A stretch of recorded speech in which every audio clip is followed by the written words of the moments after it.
Magandang oras po sa lahat ng ating mga kababayan. Meron po tayong latest weather update sa magiging lagay ng ating panahon ngayong araw at sa susunod na 24 oras.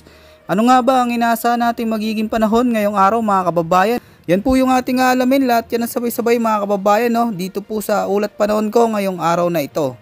Sa kasalukuyan mga kababayan, maraming lugar pa rin ngayon ang nakakaranas ng maulang panahon. Dahil nga sa mga pagulan na dala ng low pressure area ay apektado ngayon ang mga lugar sa Caraga at Davao Region. Kaya asahan po mga kababayan, ang mga lugar na ito ay makakaranas ng maulap hanggang sa madilim na kaulapan na may kalat-kalat na pagulan, pagkulog at pagkidlat, lalo na pagsapit ng hapon at gabi.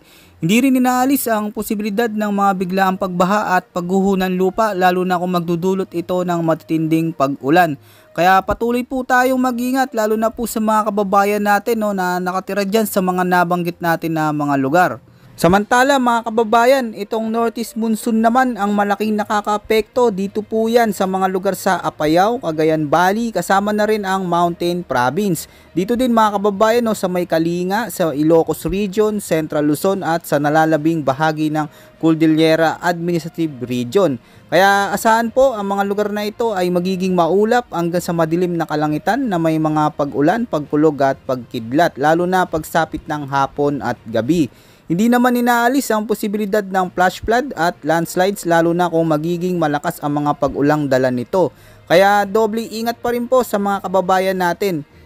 Dito naman sa Metro Manila at sa may Bicol Region, pati na rin sa Quezon at natitirang bahagi ng ating bansa, mga kababayan ko ay makakaranas ng bahagyang maulap hanggang sa maulap na papawirin na may isolated rain showers at thunderstorms pagsapit ng hapon o gabi.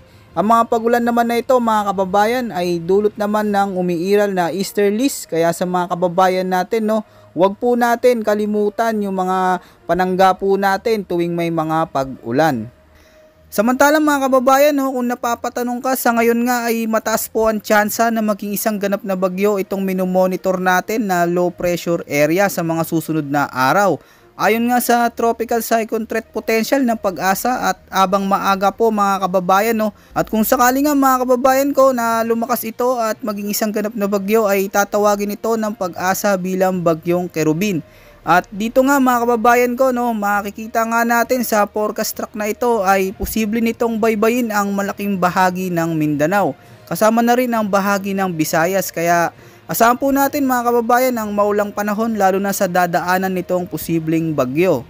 Asahan din mga kababayan na magpapatuloy pa sa mga susunod na araw ang maulang panahon dahil sa patuloy na pag-iral ng mga weather system na ito sa ating bansa.